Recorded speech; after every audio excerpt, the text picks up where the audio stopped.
هنعمل النهاردة بكيلو دقيق واحد بس 3 فطاير أحلى من بعض التلاتة. هنعمل فطيرة بحشوة الفراخ وهنعملها بصدر فرخة واحد بس. كمان هنعمل فطيرة بحشوة لحمة مفرومة وهنستخدم فيها تقريبا ربع كيلو لحمة ومش هناخده كله كمان. والفطيرة التالتة هتكون بالسوسيس والجبن. الفطاير طعمها حلو جدا جدا، هما معمولين بعجينة هشة وطرية. هنستخدم فيها محسن، يعني محسن هنعرف دلوقتي طريقته ازاي. بس قبل ما نبدأ في الفيديو، لو أول مرة تشوفوني اعملوا لايك وشير لو عجبكم الفيديو، وما تنسوش تشتركوا في القناة وتفعلوا الجرس لو حابين توصلكوا وصفاتي. أول حاجة عشان نبدأ بالعجينة هنبدأ بيها الأول. هجيب نص كوباية مية دافية واحط عليها معلقتين خميرة اللي هي الفورية ومعلقتين سكر. وهقلب الخليط كويس. طبعا احنا في الشتاء وعايزين الخميره يعني العجينه تتخمر كويس واسرع، فلازم نعمل الخطوه ديت ويعني ونقلب الخليط ده مع بعض كده ونغطيه ونسيبه في مكان يعني شويه لحد لما يخمر.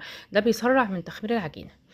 بعد كده المحسن اللي انا قلت لكم عليه، هجيب نص كوبايه ميه برضو دافيه واحط عليها تقريبا 3 معالق دقيق. كمان هقلب الخليط ده مع بعضه قوي كده وهدخله الميكرويف او هحطه في كنكه على النار لحد لما يتكتل ويعمل زي عجينه كده تقيله، وهسيبه لما يهدى شويه بس مش لما يبرد. انا دخلته الميكرويف تقريبا 30 ثانيه، خرج بالشكل ده. عايزه اقول لكم ان المحسن ده رهيب، بيخلي العجينه طريه جدا جدا. هجيب بقى كيلو الدقيق وبعد كده احط عليه 3 معالق لبن بودر واحط عليه معلقه واحده بس بيكنج باودر. ولو متاح او موجود كوبايه زبادي هنحطها، لو مفيش مش ضروري خالص. هو اصلا المحسن ده هيطري العجينه جدا. احنا اصلا هنعجن بميه ومش هنحس وهنحس ان العجينه دايبه وطريه قوي. جبت المحسن هو بس هدى، يعني هو ما بردش ولا حاجه. وبعد كده هحط خليط الخميره بعد ما اتاكدت ان هو اتخمر كويس. وبعد كده بقى هقلب بالمعلقه شويه بشويه، وهجهز جنبي شفشق صغير يكون فيه ميه دافيه، لان هعجن العجينه يعني العجينه دي هعجنها بميه دافيه. هقلب كده وبعد كده بقى ازود شويه بشويه الميه. انا مش هقدر اقول لكم احنا هنستخدم ميه قد ايه، علشان يعني كل نوع دقيق بياخد ميه غير التاني. هاعجن بقى كده يعني حبة بحبة، هازوّد حبة بحبة صغيّرين لحد لمّا أحس إن ابتدت تتكوّن عجينة عندي. عايزة بقى أسيب المعلقة دلوقتي وأعجن بقى يعني وهاعجن بقى العجينة بإيدي، عشان أبقى يعني أحس هي هتحتاج مَيّة كمان والّا خلاص. هالِم بقى العجينة بإيدي كده وأعجنها. وبعد كده بقى لمّا هتتكوّن عجينة ملزّقة أوي كده، هاروح بقى نازلة تقريبًا بربع كوباية زيت. طبعًا العجينة هتفُك كالعادة، وبعد كده بالعجن هتتكوّن عجينة طرية جدًا. عايزة أقول لكم إن المُحسِّن ده بيخلّي العجينة رهيبة، لو حطيناه في أي عجينة بيخلّيها حلوة جدًا، حتى لو عجينة حلوة مش حادقة بس. هافضل أعجن بقى فيها كتير أوي، أوي لحد لمّا ما عادتش تلزّق في إيدي، بس تكون طرية أوي بالشكل ده. يعني أنا قعدت أعجنها تقريبًا 10 دقايق لربع ساعة لحد ما وصلت للشكل ده كده. هاسيبها بقى وهاغطّيها بالستريتش، وكمان يا ريت فوطة، واحطها كمان جوّه أي مكان يعني دافي علشان تخمر أسرع علشان البرد. هاغطّيها بقى بفوطة واحطها تقريبًا في فرن البوتاجاز في الميكروويف في أي رف كده مقفول. هاجي بقى للحشو. أول حاجة لصدر الفرخة اللي أنا عملته، أنا مقطّعاه قطع صغيّرة زي تقطيعة الشاورما اللي هي اللي تكون صغيّرة عشان يستوى في وقت قليل. بعد كده بقى هاجيب شوية فلفل وطماطم، لو أنتم بتحبوا الزيتون يعني جيبوه معاهم كمان.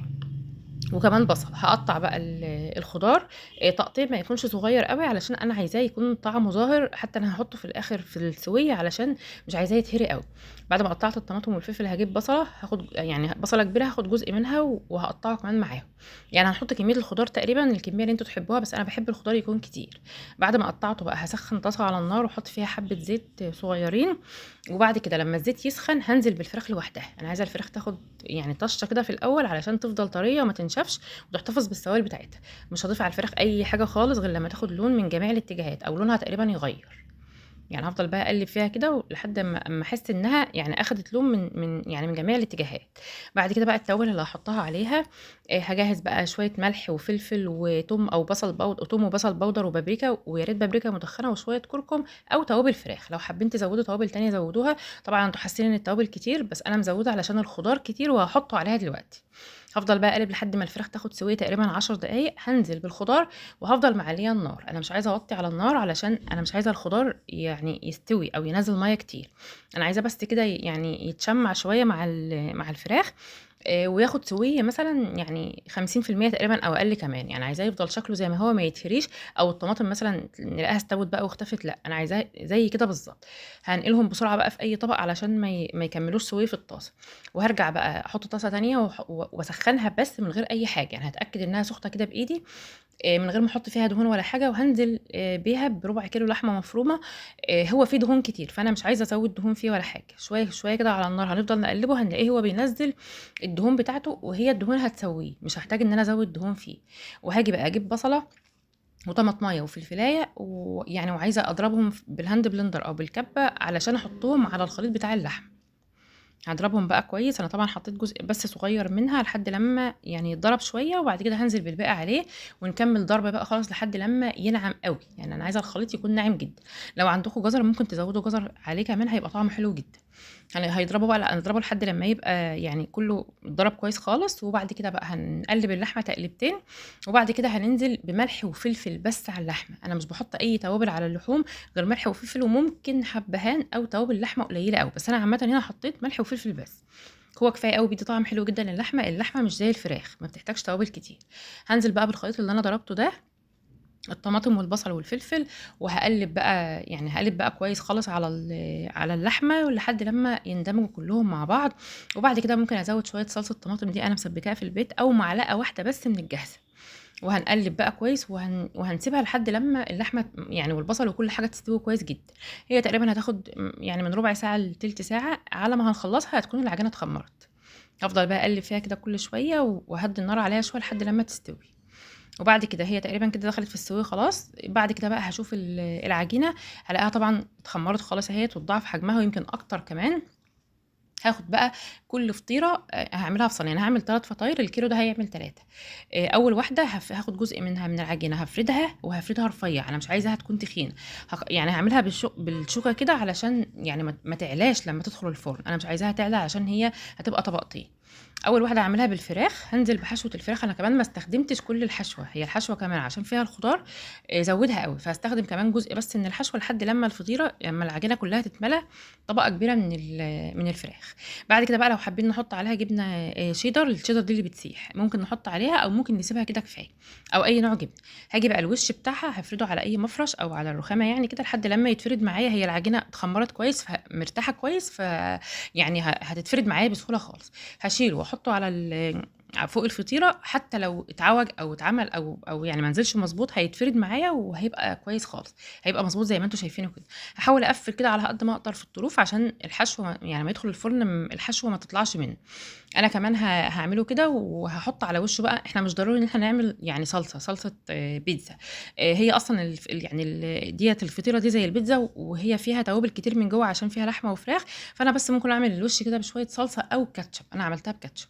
يعني هو مش محتاج صلصة كتير لإن هي أصلًا يعني الفطيرة كلّها مليانة توابل وطعم كتير. هاحط الكاتشب على الوش وبعد كده كمان هاجيب شوكة وهاخرّم الوش من فوق علشان أنا مش عايزاها تعلى أوي ويعني وتزيد حجمها أو تتنفخ أوي. بنفس الشكل ده كده. ممكن بقى كمان نحط شوية موتزاريلا على الوش لو إحنا حابين، يعني لو حابين نسيبها كده عادي. أنا باحط شوية جبنة موتزاريلا وممكن كمان أحط شوية زعتر أو حبة البركة، بس أنا حطيت زعتر. هارُش بقى شوية زعتر وبعد كده هاسيبها على جنب، وهاجي أعمل بقى الفطيرة بتاعة اللحمة، هاجيب صينية تانية وهارُش عليها زيت، وبعد كده هاخد جزء من يعني جزء عجينة صغيرة كده اللي هو يا دوب يتفرد رفيّع على قد الصينية.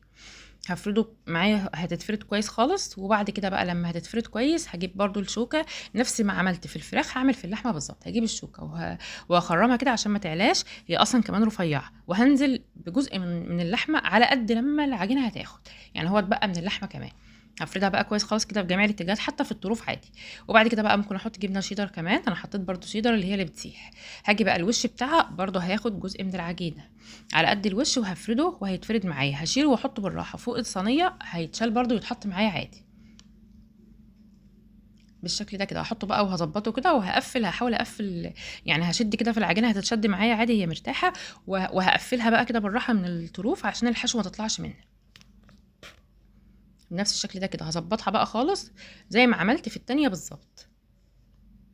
هحاول اقفل بس الطروف، وبعد كده بقى هحط كمان على الوش كاتشب او صلصه المتاح عندنا، وهفرده بقى بالفرشه لحد لما يتوزع في جميع الاتجاهات. وبعد كده هعملها برضو بالشوكه من فوق برضو علشان ما تعلاش قوي. طبعا انا من بدايه ما العجينه اتخمرت انا فتحت الفرن على اعلى درجه حراره. احط بقى على الوش كمان جبنه موتزاريلا لو حابين، وبرضو انا رشيت شويه زعتر، وهسيب الفرن بقى لما يسخن على الاخر خالص عشان انا عايزه الحراره تكون عاليه قوي والفرن سخن جدا. الفطيره الثالثه اللي هتكون بالسوسيس، هاخد شويه من السوسيس ادخلهم بس في الاير فراير يا دوب 4 5 دقائق لحد ما اكون انا فردت العجينه. هجيب اخر صينيه عشان اعمل اخر فطيره، وهفرد برضو العجينه في الصينيه وهخرمها بالشوكه. وبعد كده بقى هحط فيها حشوه جبن مع السوسيس، انا مش هسيب السوسيس لوحده. بحط جبنه كريمي يعني في العجينه من تحت، وبعد كده بقى ممكن احط جبنه رومي انا بشراها. ممكن كمان تحطوا الجبنه اللي انتوا عايزينها، يعني لو عايزين تحطوا رومي شيدر موتزاريلا، عايزين تحطوا خضار كمان حطوا، بس انا يعني اكتفيت هنا بالجبن والسوسيس بس. هحط بقى في كل العجينه الجبن كلها، وبرده كان عندي شريحه جبنه شيدر حطيتها كمان. وبعد كده بقى هقطع السوسيس لحد لما الكميه اللي انا احبها او على قد الحشوه اللي انا بحبها فيها انا عملتها. وبعد كده بقى هشيلها هحط كمان جبنه موتزاريلا لو انتوا حابين، برضو لو انتوا مش عايزينها لان احنا لسه هنحطها على الوش كمان، برضو براحتكم. هشيلها بقى واجيب بقيه العجينه، اخر حاجه خالص اخر جزء من العجينه بقى الوش بتاع الفطيره الاخيره هحطه على الصينيه كده. وعادي خالص على فكره الحته اللي اتخرمت دي انا هقفلها وهتتلم ومش هتبان ولا حاجه لما نيجي نعملها. هقفل برضو الفطيره كويس من الطروف، وبعد كده برضو هخرمها. وممكن برضو احط على الوش شويه كاتشب عشان تاخد لون كويس. احط الكاتشب بقى وهفرده، وبعد كده بقى هجيب اخر حاجه خالص جبنه موتزاريلا وشويه الزعتر في الاخر. طبعا لو انتوا حابين تسيبوا الوش من غير حاجه هتسيبوه، حابين تحطوا حاجه تانية هتحطوه اللي انتوا عايزينه. انا دخلتهم الفرن 10 دقايق بالكتير وخارجين مش قادره اوصف لكم الريحه بتاعتهم الثلاثه تحفه جدا، احلى من اي فطيره احنا ممكن ناكلها في اي مكان بره. الجبنه ما نشفتش على الرغم ان انا حطاها في الاول علشان الفرن عالي، يعني انا معليه على الاخر، انا بعد ما سخن فعليته على اعلى درجه حراره خالص لتحت اللي هو يعني كله عالي خالص. الجبنه ما نشفتش عشان انا ما ولعتش الشوايه كتير، وعشان هي ما غابتش في الفرن. الجبنه بتمط عادي، طعمها حلو جدا، العجينه طريه بشكل رهيب، يعني انا ما انصحكوش ان انتوا تقطعوها وهي سخنه لان انا قطعتها كنت حاسه انها تتكسر من كتر ما هي العجينه طريه، او فعلا جزء منها بيقع. عايزه اقول لكم ان العجينه ديت بالمحسن حلوين جدا جدا، الحشوات حلوه قوي قوي، انتوا تقدروا تعملوا كمان الحشوات اللي انتوا عايزينها، وعشان الحراره عاليه الجبنه سايحه وبتمط معانا عادي. كل الفطاير طعمها يعني كل فطيره طعمها غير التاني، جربوها وقولوا رايكم فيها ايه.